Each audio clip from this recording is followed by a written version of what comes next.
472 consecutive hours, every single garage in Pine Ridge Estate stood wide open, exposed like a neighborhood yard sale that nobody asked for. Lawn equipment, Christmas decorations, paint cans, and workout equipment were all on display for the world to see. Then came the thefts. Then came the wildlife invasions. But the real chaos didn't start until my neighbor Jerry Peterson on Sycamore Drive converted his garage into a fully functioning sports bar, complete with neon signs and a karaoke machine. The HOA called it an emergency aesthetic crisis, which was ironic considering they were the ones who forced us all to keep our garages open in the first place. My name is Nathan Brooks, and I'm 38 years old. I work as a software developer from home and moved to Pine Ridge Estates 3 years ago specifically for the peace and quiet. My garage was my personal retreat, a perfectly organized space with my woodworking tools, a small home gym, and a collection of vintage vinyl records that I'd been building since college. I never imagined that a simple garage door would become the center of the most ridiculous neighborhood battle I'd ever witnessed. The trouble started with Patricia Hendricks, our HOA president, and a woman who seemed to believe that running a homeowners association was equivalent to governing a small nation. Patricia was in her early 50s, always impeccably dressed even for casual encounters, and had a smile that never quite reached her eyes. She'd been president for 2 years, and in that time, she'd implemented rules about everything from the acceptable shade of beige for mailboxes to the maximum height of garden gnomes. At the January board meeting, Patricia unveiled what she called the Transparency Initiative. All garages must remain open during daylight hours from 8 a.m. to 6 p.m. 7 days a week, no exceptions. She stood at the podium in the community center, her voice carrying that particular tone of false sweetness that made my teeth hurt. "We have nothing to hide here at Pine Ridge," she announced cheerfully. "Open garages create a sense of community and trust. Closed garages suggest secrecy and antisocial behavior. This new rule will bring us all closer together as neighbors." I raised my hand immediately. "Patricia, I keep expensive tools in my garage. What about security concerns?" She waved dismissively. "That's what insurance is for, Mr. Brooks. Besides, a truly harmonious neighborhood doesn't have theft problems. If we all follow the rules, there's nothing to worry about." The rule went into effect the following Monday morning. Patricia herself patrolled the neighborhood with her clipboard and a roll of neon orange violation stickers. If your garage door was closed, even for 5 minutes during the designated hours, you'd find one of those stickers on your front door with a $50 fine attached. She called them friendly compliance reminders, but there was nothing friendly about them. By Wednesday, the problems had already started. Tom Wilson's mountain bike disappeared from his open garage while he was at work. Sarah Mitchell's cat got into 3 different garages and knocked over paint cans in each one. A family of raccoons took up residence in the Johnsons' stored camping gear. I tried reasoning with Patricia one more time when I caught her doing her rounds Thursday morning. "Patricia, this is getting out of hand. People are losing property, animals are getting in, and it's supposed to rain this weekend. Surely, we can reconsider this policy." She looked at me with that plastic smile of hers. "Mr. Brooks, leadership requires making tough decisions. We all must sacrifice for the greater good of Pine Ridge Estates. Your little inconveniences pale in comparison to the community building we're achieving." She added with a gleam in her eye, "Besides, non-compliance will result in escalating fines. Second offense is $100. Third offense is $200 plus a formal hearing." That evening, I noticed something interesting. While doing my evening jog, I passed Patricia's house on Elm Street. Her garage door was firmly closed. I stopped and took a photo with my phone. The timestamp clearly showed 5:30 p.m., well within the mandatory open hours. I posted it to our neighborhood app with the caption, "Interesting exception to the Transparency Initiative." Within minutes, the post had dozens of reactions and comments. Other neighbors confirmed they'd seen Patricia's garage closed during mandatory open hours multiple times. Someone named Beth Coleman wrote that Patricia had told her she had a medical exemption due to severe allergies, though no such exemption existed in the written rules. Friday morning arrived with Patricia knocking on my door at 7:55 a.m. She held a violation notice in her hand, even though my garage wasn't even required to be open for another 5 minutes. "Mr. Brooks," she said coldly, "I saw your social media post. Cyberbullying of HOA board members is a serious violation. I'm issuing you a formal warning." I smiled calmly. "Patricia, I simply posted a photo showing your garage was closed during mandatory hours. If that's cyberbullying, then what do you call forcing everyone else to keep their garages open while you keep yours closed?" Her face turned red. "I have special circumstances that you wouldn't understand. The rules are for the community's benefit." That's when I decided to get creative. If Patricia wanted open garages, I'd give her exactly what she asked for. That afternoon, I set up a small coffee station in my garage with a sign that said, "Free coffee for transparency victims."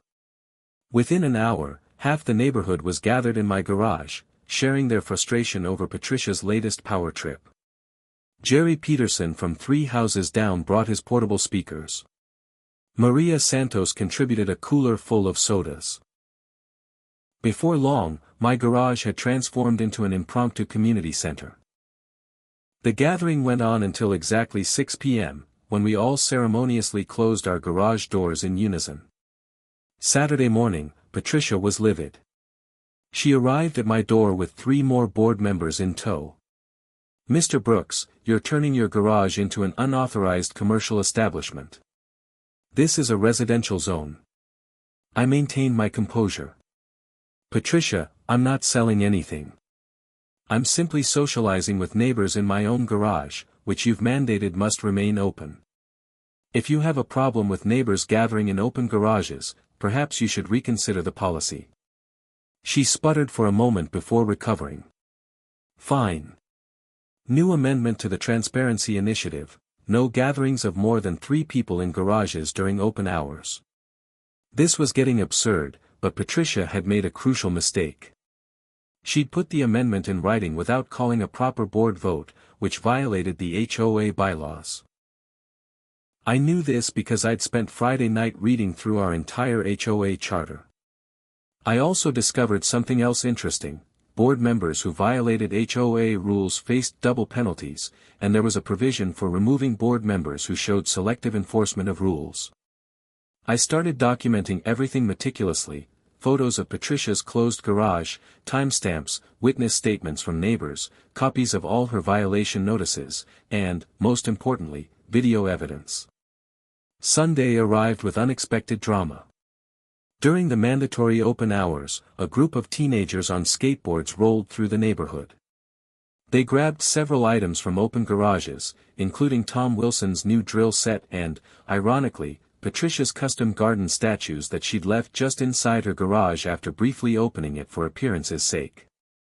The police were called, reports were filed, and the local news picked up the story. HOA forces residents to keep garages open. "Theft spree follows," ran the headline on Monday morning's paper. The news interviewed several residents, including elderly Margaret Foster, who tearfully explained how her late husband's tool collection had been stolen from her forced open garage. Patricia called an emergency HOA meeting for Monday evening. She stood at the podium, visibly flustered but trying to maintain control. "The recent incidents are unfortunate," she began, "but they're the result of a few bad actors, not the policy itself. We simply need to add security patrols during open garage hours. The additional cost will only be $300 per household per year." The room erupted in angry voices. I stood up, holding a thick folder of documentation. "Patricia, before we discuss adding costs, I think the board needs to address the selective enforcement of current rules." I presented my evidence systematically: photos showing Patricia's garage closed during mandatory hours on 12 separate occasions, witness statements from 14 neighbors, documentation of her creating new rules without board approval, and, finally, security camera footage from my doorbell camera showing Patricia entering her closed garage at 2 p.m. the previous Tuesday, staying inside for an hour with the door shut. According to the HOA bylaws, I continued, board members face double penalties for violations. Patricia owes the HOA $2,400 in fines. Furthermore, selective enforcement is grounds for immediate removal from the board. Patricia's face went from red to white. She tried to speak, but no words came out. Another board member, Robert Chen, who'd always seemed uncomfortable with Patricia's rules, spoke up. I motioned to vote on the immediate reversal of the transparency initiative and to discuss Patricia's violations. The motion was seconded instantly. The vote was unanimous. Even the other board members who'd arrived with Patricia voted against her. But we weren't done. I'd consulted with a lawyer friend over the weekend, and he'd informed me that forcing residents to keep property open against their will, resulting in theft, could constitute gross negligence. 3 homeowners have already indicated they plan to file civil suits against the HOA and, specifically, against you, Patricia, for damages resulting from the forced garage opening policy, I announced. The estimated damages exceed $40,000. Additionally, creating and enforcing unauthorized rules constitutes a breach of fiduciary duty. Patricia's hands were shaking now. The room had gone completely silent except for the sound of her heavy breathing. Robert Chen cleared his throat. Patricia, in light of these violations and potential legal liabilities, I motion for your immediate removal as HOA president and board member. The vote was swift and unanimous. Patricia stood frozen at the podium as Robert formally announced her removal. You can't do this, she whispered, then louder, you can't do this. I've done everything for this neighborhood. I've maintained standards. I've kept property values high. This is a witch hunt. She grabbed her clipboard and papers, knocking over a water pitcher in the process. As she stormed toward the exit, Robert called out one more thing. Patricia, you have 30 days to pay the $2,400 in fines, or the HOA will place a lien on your property. Patricia spun around, her face contorted with rage and disbelief. A lien on my property? I'm calling my lawyer. This is discrimination. This is harassment. You'll all regret this when your property values plummet without my leadership. She slammed the door so hard that the window rattled. Through the window, we could see her standing in the parking lot, frantically making phone calls. Someone in the room started a slow clap, and soon everyone was applauding. The transparency initiative was dead, and Pine Ridge Estates was finally free from Patricia's reign of arbitrary rules. 2 weeks later, I heard from Tom Wilson that Patricia had received the official legal notices from the 3 homeowners filing civil suits. The combined lawsuits totaled $68,000 in damages and legal fees. She'd also received a cease and desist order preventing her from running for any HOA position for the next 5 years. The last time I saw Patricia was at the grocery store.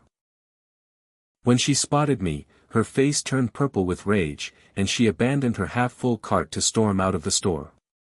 The cashier looked at me, confused, and I just shrugged. Sometimes, karma comes in the form of an open garage.